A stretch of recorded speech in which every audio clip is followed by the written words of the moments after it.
Bonsoir. Dans quelques jours, le chef de l'État Macky Sall se rend en visite d'État en Chine, le 19 février plus exactement. Dans ce contexte économique mondial marqué par la crise, le Sénégal, à l'instar des autres pays africains, a un réel besoin d'investissement et pour cela, il faut absolument diversifier les axes de coopération. Le réchauffement de l'axe Dakar-Beijing depuis 2005 répond certainement à cet impératif. Pour passer en revue aujourd'hui les relations bilatérales teintées par époque de rupture et analyser la symbolique qui s'attache au déplacement de Macky Sall en terre chinoise, le point a l'honneur de recevoir ce soir son Excellence Ria Huang. Il est ambassadeur de la République populaire de Chine au Sénégal. Excellence, bonsoir. Bonsoir. Vous êtes l'ambassadeur de Chine au Sénégal, vous dites depuis 2012.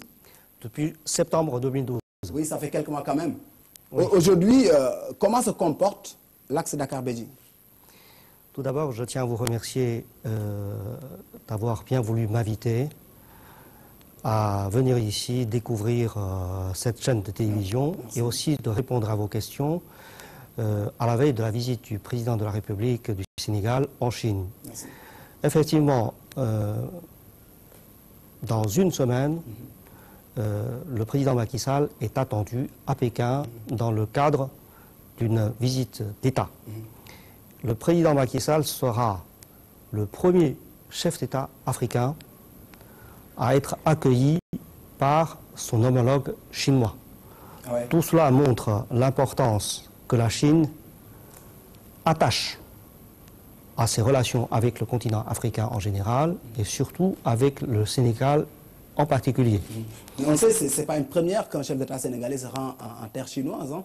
De par le passé, Abdoulaye Wade l'a fait. Il n'avait pas été accueilli par l'ancien président. C'est quoi la symbolique ici? Le président Macky Sall se rendra en Chine dans le cadre d'une visite d'État. En diplomatie, les visites se répartissent en plusieurs catégories. Visite d'État, visite officielle, visite de travail, visite privée, etc. Et donc, une visite d'État, c'est le voyage le plus solennel dans les relations d'État à État. D'accord. Et sera acquis avec les honneurs? Oui, tous les honneurs nécessaires, indispensables. Dans le passé, effectivement, d'autres chefs d'État sénégalais se sont rendus en visite en Chine. Le président Wade a été en Chine en 2006 pour effectuer une visite d'État, une visite bilatérale, et après participer au forum sur la coopération sino-africaine. Et donc aujourd'hui, pour le président Macky Sall, je pense qu'il aura tous les honneurs tout au long de sa visite, tout au long de son séjour en Chine. D'accord. Merci beaucoup. On sait que c'est des relations qui sont teintées de rupture. Hein. On l'a dit tantôt dans l'introduction. La dernière en date, je pense, c'est aux environs de 1996 sous le régime socialiste. Et c'est quand Abdoulaye est venu au pouvoir que les relations ont repris de plus belle. Est-ce qu'aujourd'hui, on peut dire qu'aujourd'hui, que tous les obstacles à une bonne coopération entre le Sénégal et la Chine sont aujourd'hui levés? Est-ce que vous êtes plus que jamais sur une rampe de lancement? J'aurais préféré de répondre à la deuxième partie de votre question pour faire un bilan exhaustif de l'état actuel des relations entre nos deux pays. Mais à deux reprises, vous avez tenu à revenir sur l'histoire de nos relations bilatérales.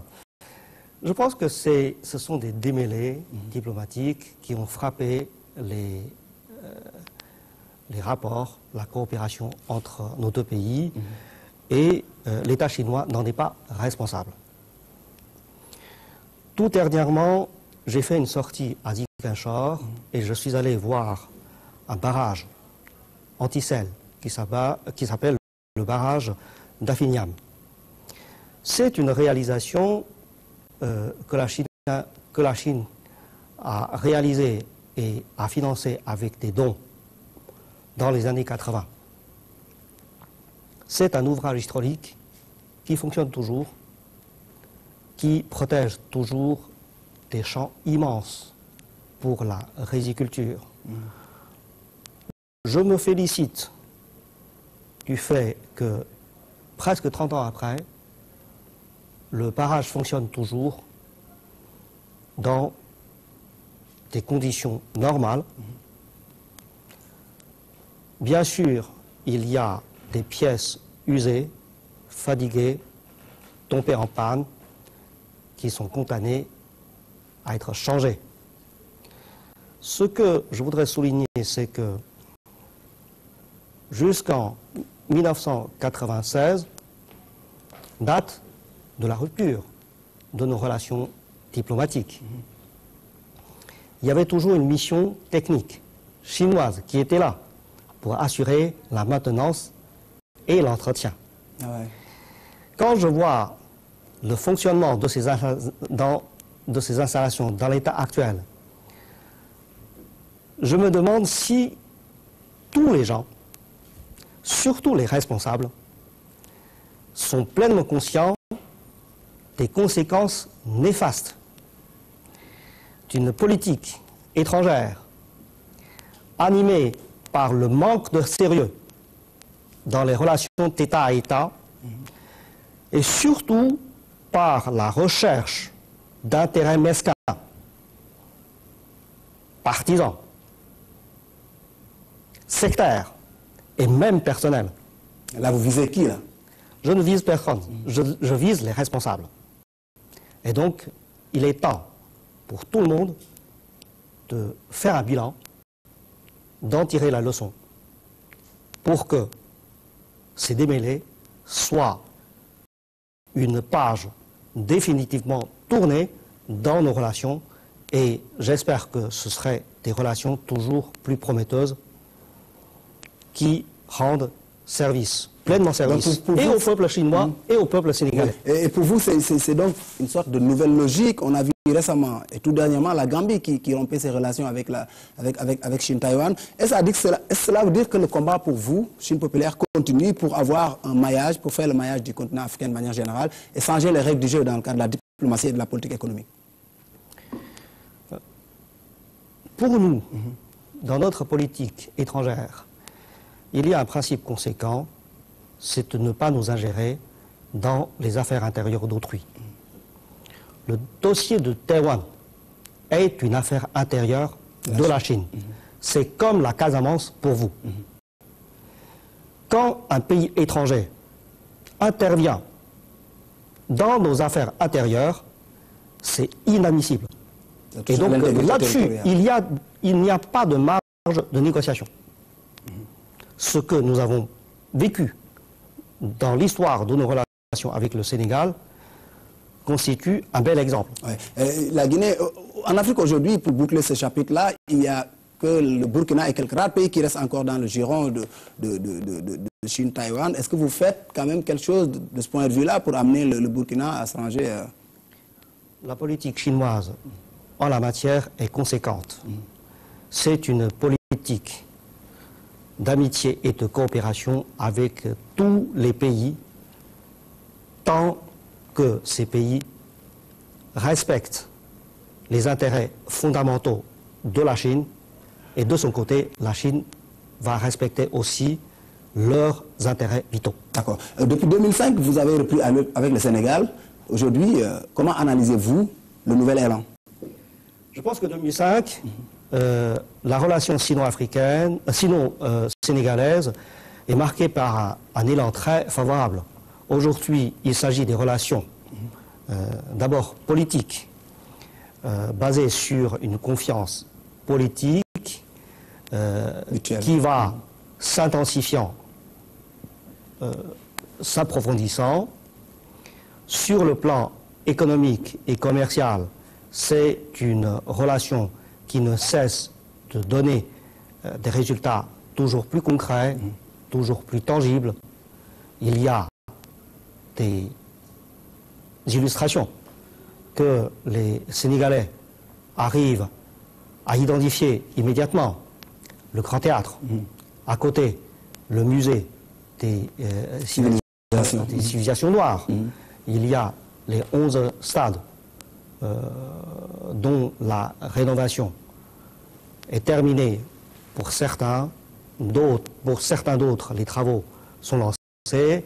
J'ai parlé de ma dernière sortie à Ziguinchor. L'un des objectifs, c'est de lancer avec le ministre des Sports et de la vie associative la rénovation du stade de Ziguinchor. Ouais. Et vous avez aussi construit le stade Léopold Sédar Senghor dans les environs des années 80. Vous dites que personne n'a fait autant pour le Sénégal que la Chine. La Chine, avec les pays africains, ce que nous avons essayé, ce que nous essayons toujours, c'est de monter une coopération substantielle, concrète, Vous voulez changer, vous? Qui répond aux aspirations de nos amis africains. D'accord. Vous dites aujourd'hui pour vous que les règles du jeu doivent changer. Parce que vous avez décliné tout à l'heure une phrase totalement jolie. Hein. Vous dites derrière, nous avons le même sort et devant, nous avons les mêmes défis. Est-ce que c'est ce sentiment d'avoir appartenu à cette entité qui s'appelait le tiers-monde qui vous guide aujourd'hui dans vos actions en Afrique? La coopération sino-africaine s'inscrit dans la logique de la solidarité sud-sud. Que ce soit la Chine ou les pays africains, ce sont tous des pays en voie de développement.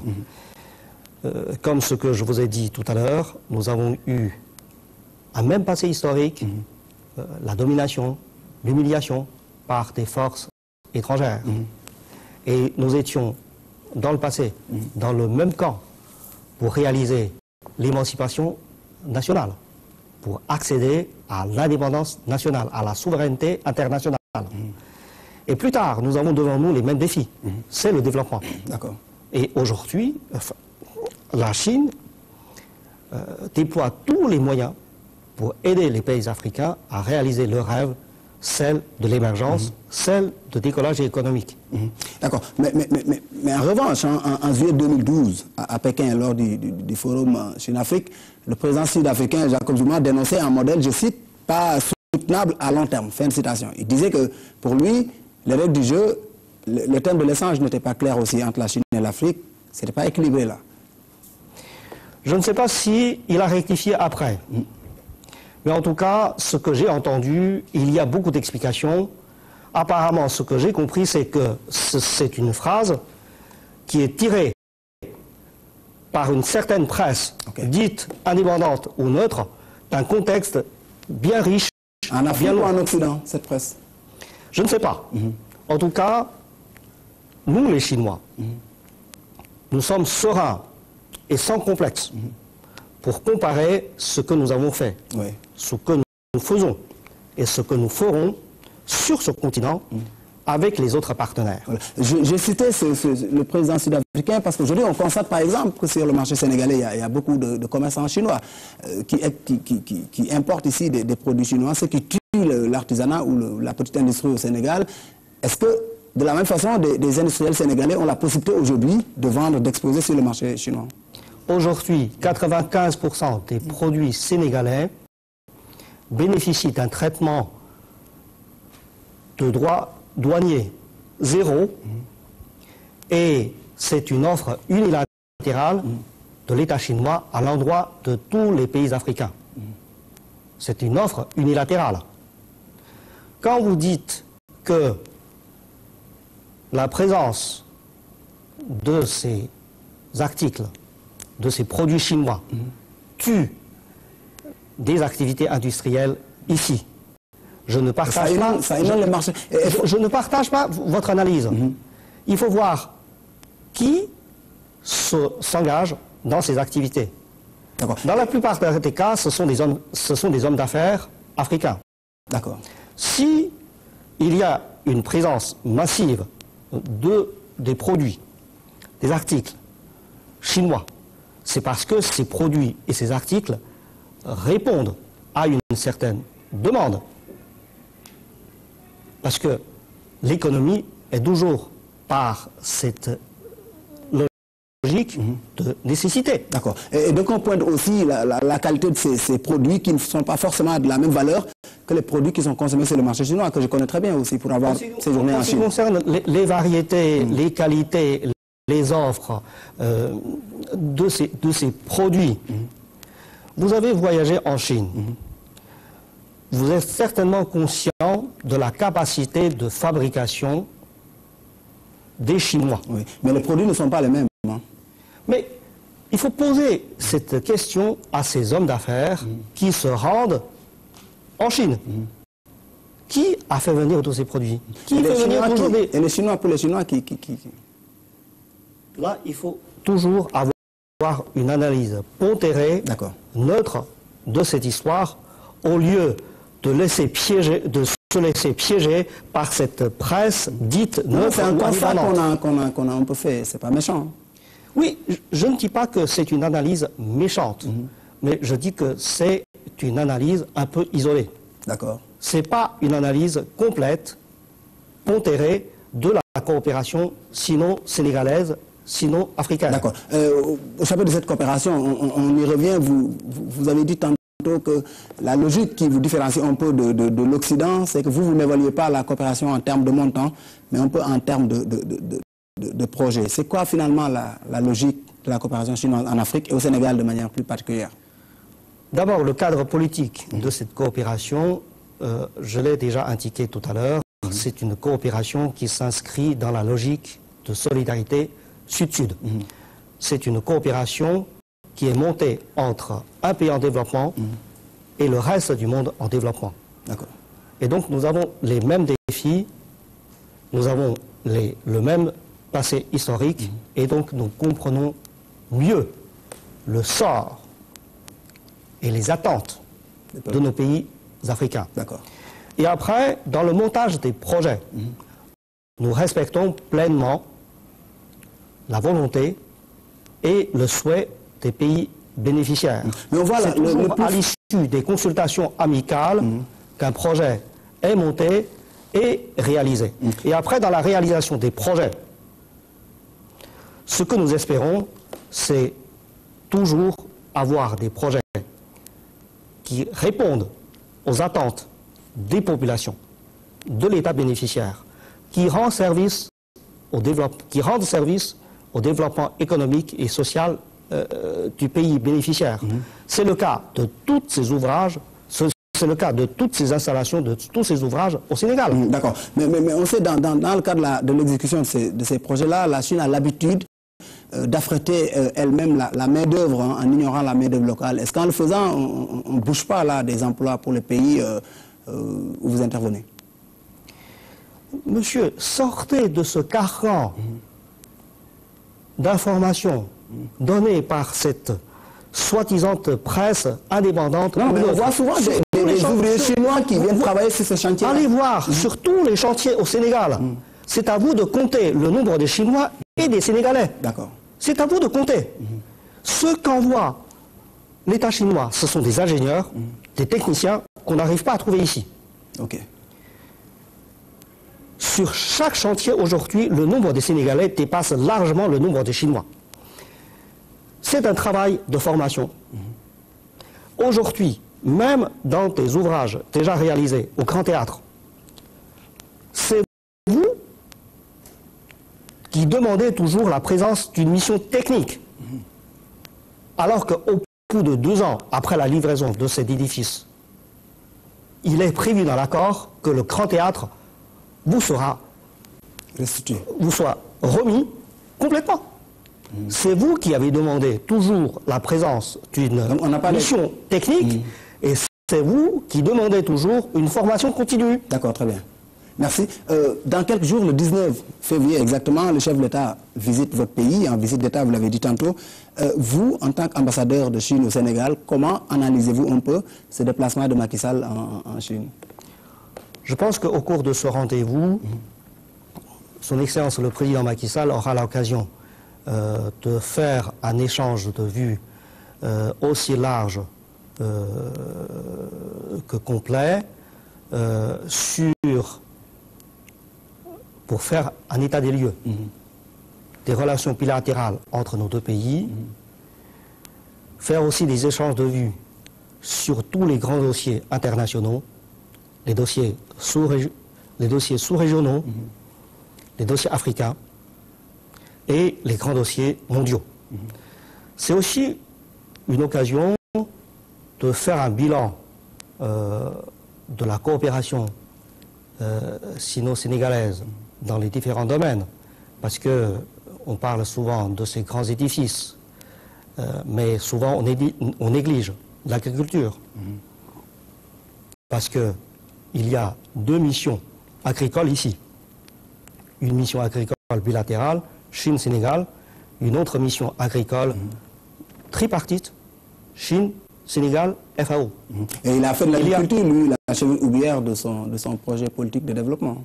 Je sais que c'est une priorité pour le président Macky Sall. Nous sommes prêts à aider le président et le Sénégal à réaliser l'autosuffisance alimentaire. On néglige surtout la médecine, la coopération médicale. Dès le début de nos relations diplomatiques, il y a toujours une mission médicale chinoise ici. Aujourd'hui, c'est déjà la 15e mission médicale chinoise qui travaille à l'hôpital Pékin.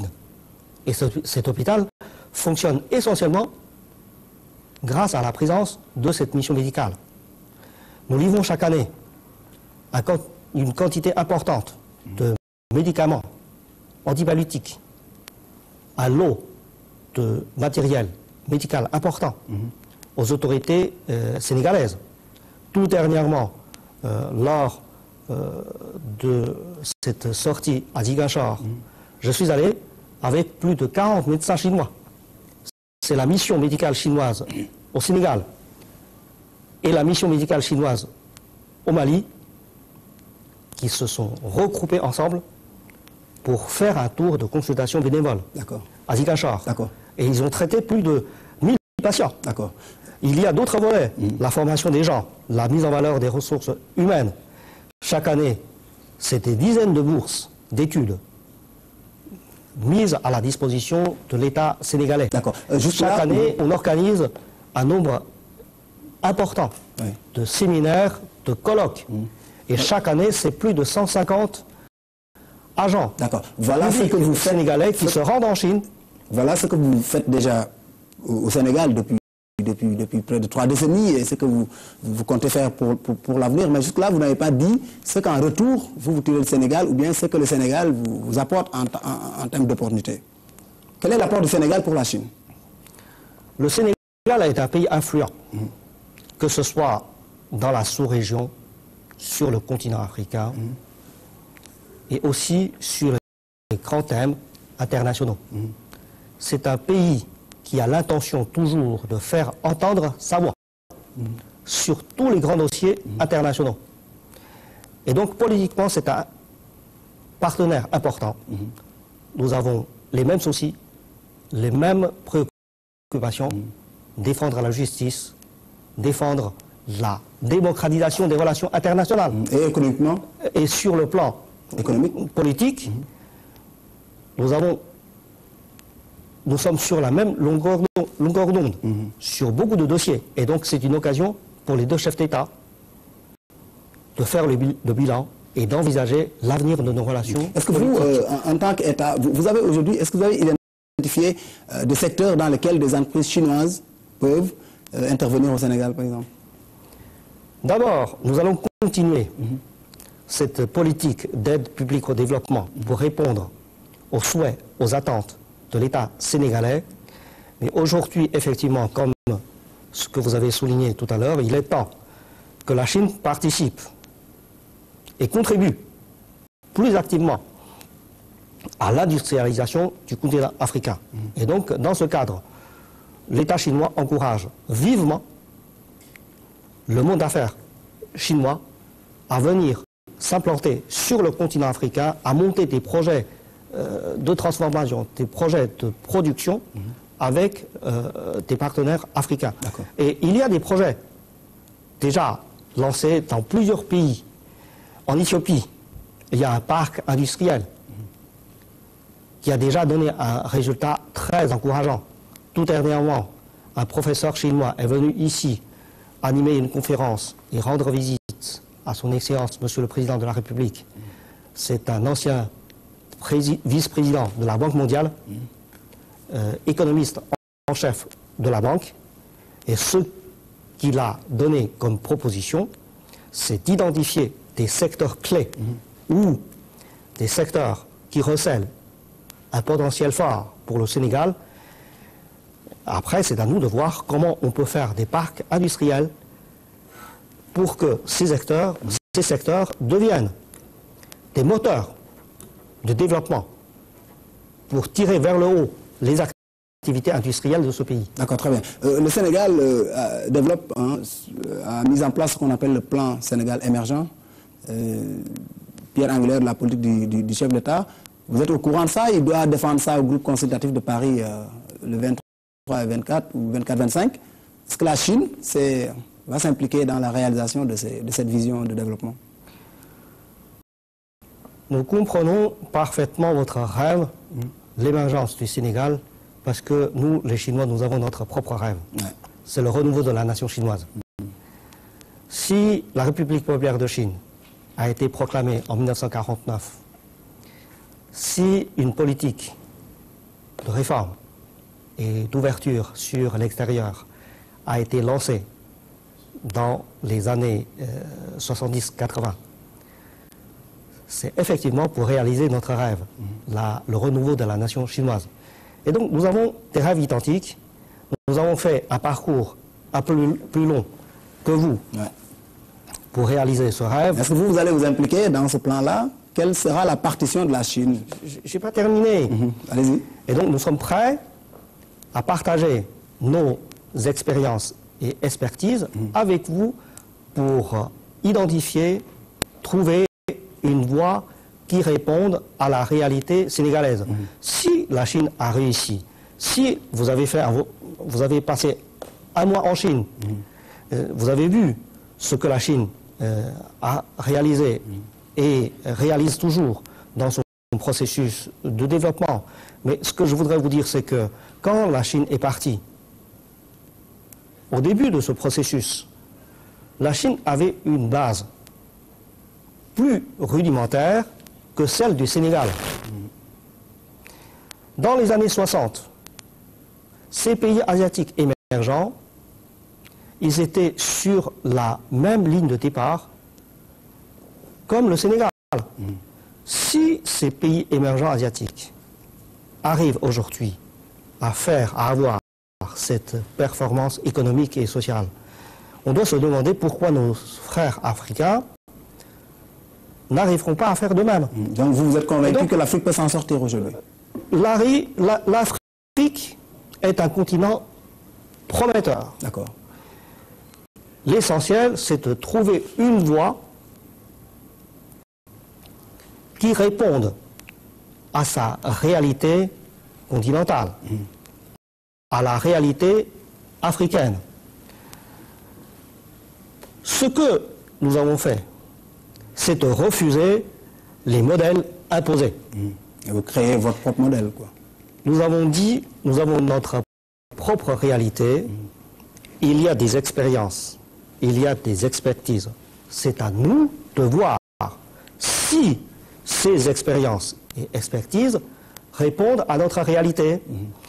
Quelquefois, faut-il les adapter, ou quelquefois, définitivement, il faut les rejeter.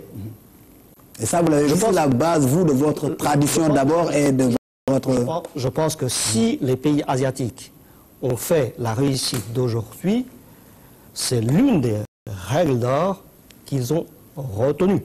Espérons que l'Afrique va adopter ces règles d'or, s'appuyer sur ses propres traditions et ses propres cultures pour se développer. Nous sommes prêts à partager avec vous nos expériences et expertises, mais la Chine ne sera jamais un donneur de leçons. D'accord. Merci beaucoup, je vous remercie infiniment. Merci. Merci d'être venu sur ce plateau. Merci. Merci. Fin de ce numéro. Rendez-vous mercredi prochain pour une autre question d'actualité.